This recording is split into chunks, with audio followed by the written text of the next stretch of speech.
parler d'une méthode d'organisation qui m'a pas mal aidée à un moment où j'avais vraiment beaucoup de projets différents à amener à la même deadline. Et aussi, on va parler aussi de la gestion de comment on arrive à gérer son temps quand on habite et on travaille au même endroit.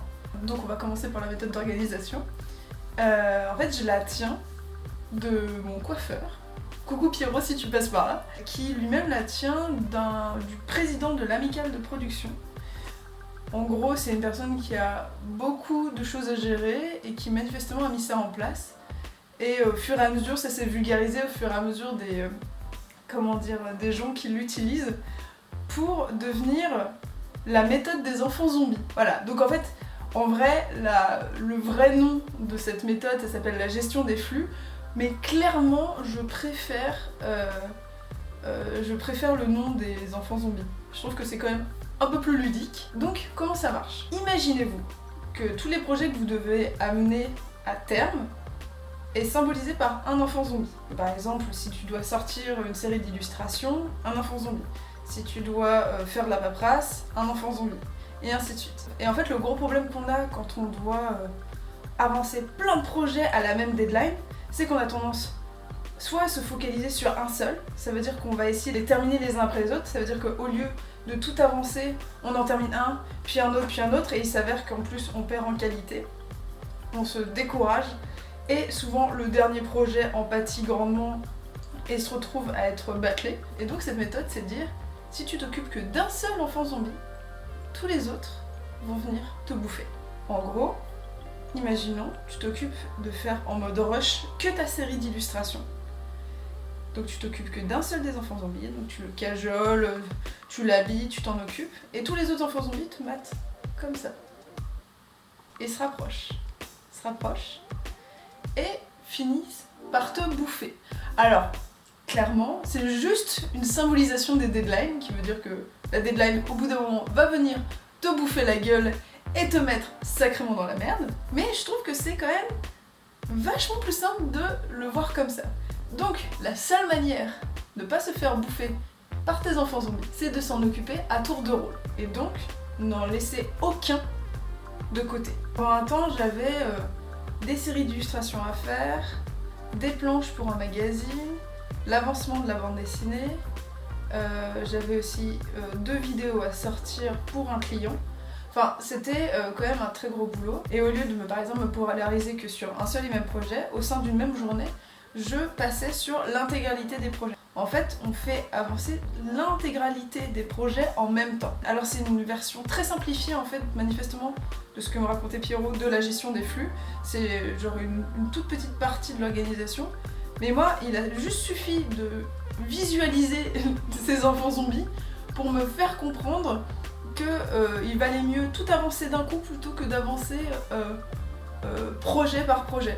Et ça, vous pouvez l'appliquer que vous soyez freelance avec vos clients, mais aussi si vous êtes étudiant et que vous avez toujours 1 milliard de projets à amener en même temps pour plein de matières différentes.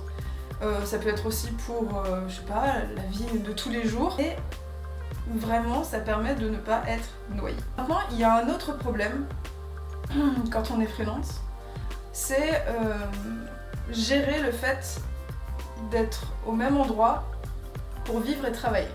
C'est plutôt dur à gérer pour un truc très con. C'est que le quotidien peut venir littéralement bouffer ton temps de travail. Un truc tout con, imaginons tu te lèves le matin, tu manges, tu te douches, tu vas pour aller répondre à tes clients, et là tu tombes sur une panière qui déborde de linge sale et tu te dis, si je lance pas une machine tout de suite, demain j'ai pas de slip. C'est un véritable problème. Donc, au lieu d'aller répondre à tes clients, tu vas aller lancer une machine de linge. Pour peu qu'il y ait déjà du linge qui soit mouillé dedans et qu'il faut que tu l'étendes, voilà, ça n'en finit plus. Disons pareil pour le midi, tu vas manger et là tu te rends compte que ton évier il déborde de vaisselle, t'as même plus une assiette pour bouffer. Donc au lieu de laver une assiette et de manger, tu vas finir par tout laver.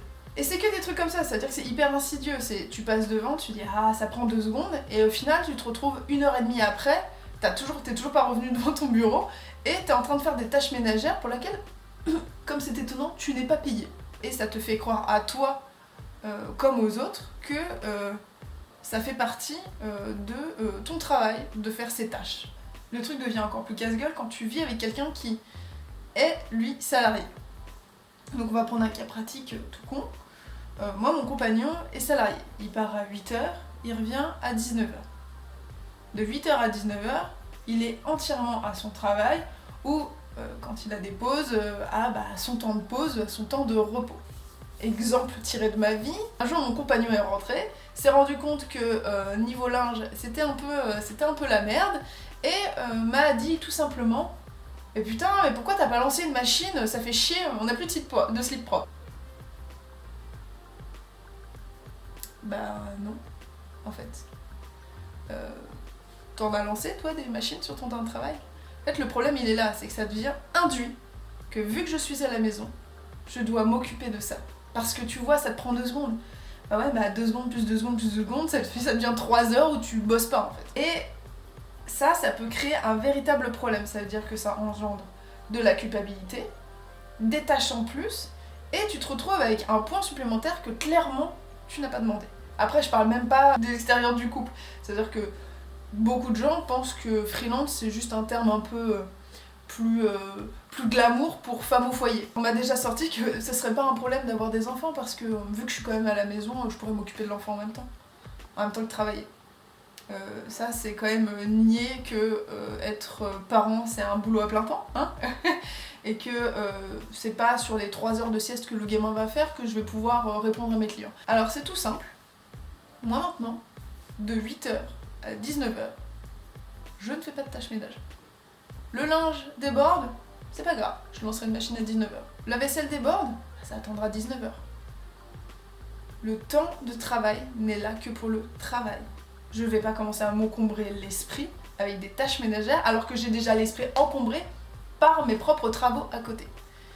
Et je vous invite vraiment à faire la même chose. Ça veut dire que votre temps de pause est affrété à votre repos, pas à aller récurer les chiottes. Le temps de pause, il est salvateur, ça permet de moins être fatigué, de se reposer la tête, et c'est pas parce que vous êtes chez vous que vous devez faire un truc.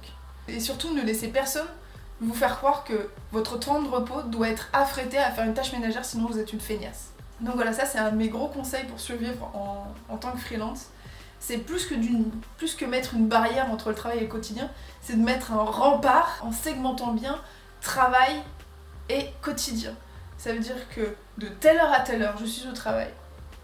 De telle heure à telle heure, je suis dans le quotidien, je suis dans la vie de couple, peu importe. Vraiment, ça permet de mettre un cadre pour toi, mais aussi pour les autres. Ça sera que bénéfique, ça veut dire que au bout d'un moment, personne va venir te demander de faire des tâches ménagères, vu que tu travailles.